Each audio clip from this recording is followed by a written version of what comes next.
Hi, it's Wendy. At the last minute, I thought, why don't I show you how I'm putting the texture paste on my mat board. So I just take my product, which is, I'm using the Cottage texture paste. I'll turn it to the English side. Most of us can read. So that's Cottage texture paste. Comes in 8-ounce jars as well. It comes also in black if you're wanting to do a project that requires black.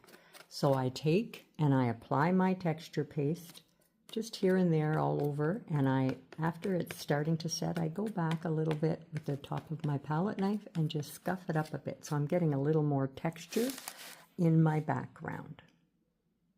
Now I have dried my mat board, and now I'm going to position a stencil that I've already applied on the other side, so I don't clean it off yet.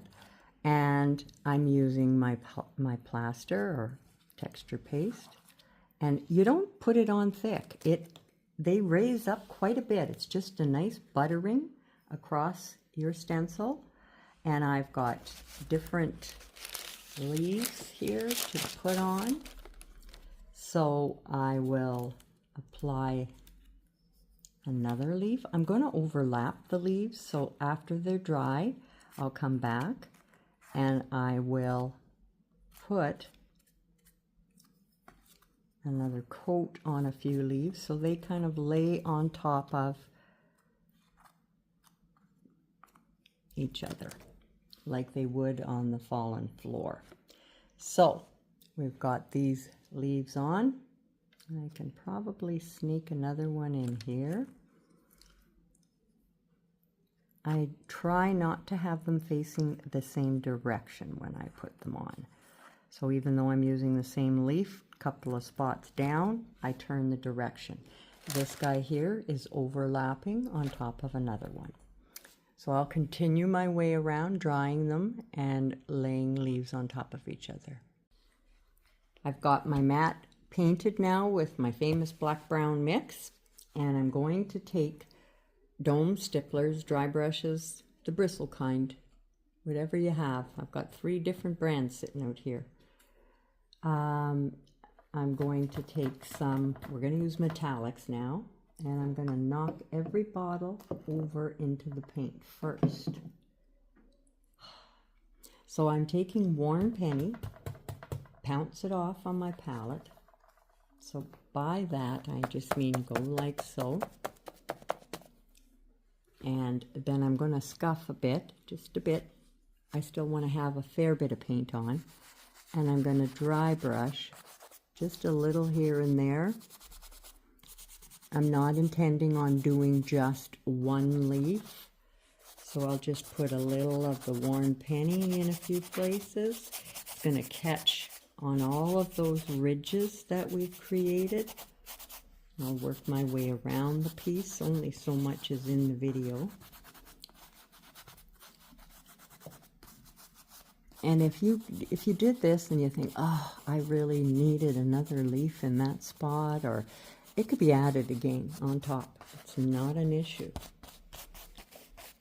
So I'm going through, and I've got this worn penny in quite a bit of places.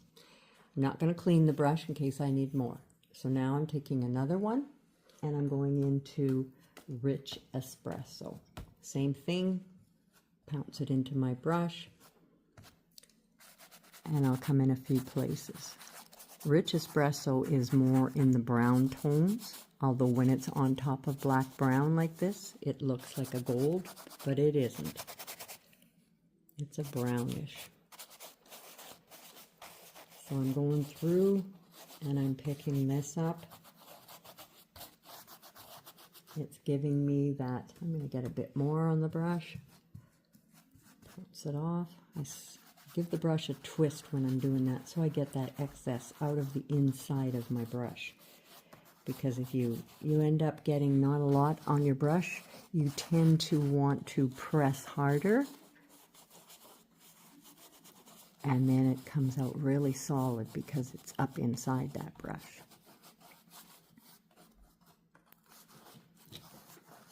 and I'm just adding it around like I did the worn penny.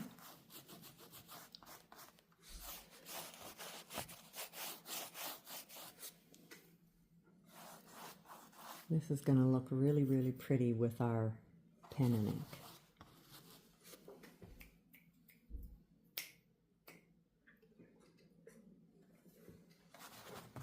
So we'll just scuff it off. And now I'm going into, so I'm grabbing Venetian gold, and I'm going to do that. Same thing that we did, scuff that off, and I'm coming in. Now this is more of a gold that I hope to give a bit more of that, pick up those yellow and bright in the fall leaves.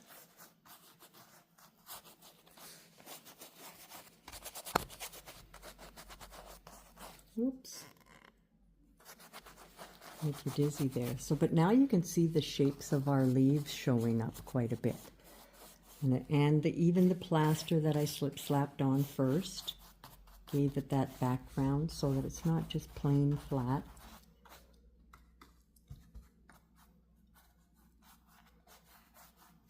Come along. So, just so you can see. So we've got, you can see all the colors, the rich espresso. You can see it's going to be sort of all the way through. I'm not trying to go in circular motions. I just want to kind of scratch and scuff just to pick a little of these colors up on everything. I could use some more of the worn penny. So that's why we didn't clean our brush. Have a bit more in there. As you look around, you just see where you're not seeing a certain color and you want to. It's totally up to you what you'd like to do in there. So I just scuff those around, and I'm going to show you how this is going to look with our pen and ink. So we'll just